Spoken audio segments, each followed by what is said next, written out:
এসেছি। ম্যাডাম আমাকে ব্যাগ দিয়ে বলেছে এখানে কাপড় আছে, আমি আর কিছুই জানি না। আচ্ছা, তুমি এখন মিথ্যা বলছো কেন? ভাবি তোমাকে এত দামি কাপড় কেন দেবে? এইসব পরার ক্ষমতা আছে তোমাদের? আর মিথ্যা বলার দরকার নেই, আমি এসব ভালো করেই জানি। তুমি এসব ব্যাগ দিয়ে কেন গ্রামে যাচ্ছ? তুমি দাঁড়াও, পুলিশ ডাকি, তাহলে তুমি সত্য কথা বলবে। ভাইয়া, পুলিশকে ফোন দাও।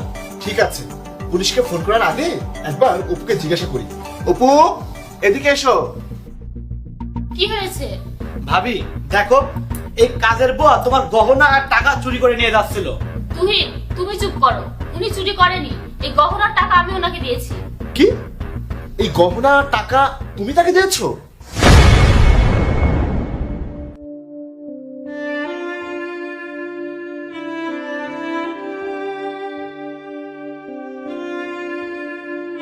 আন্টি, জি ম্যাডাম। ট্রেন কখন? 7টার সময়। এই নাও, তোমার মেয়ের জন্য আমার সামান্য কিছু উপহার, নিয়ে যাও। ধন্যবাদ মা।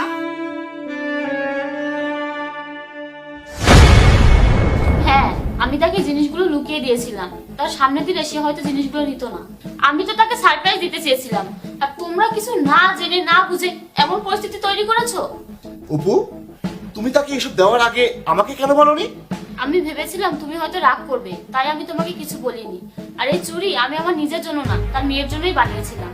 আমি আগেই জানতাম যে তার মেয়ের বিয়ে, ভেবেছিলাম সে যখন গ্রামে যাবে চুড়িগুলো আমি তখনই দিব।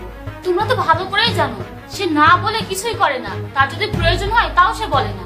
তাই আমাদের তো তার জন্য কিছু করা উচিত।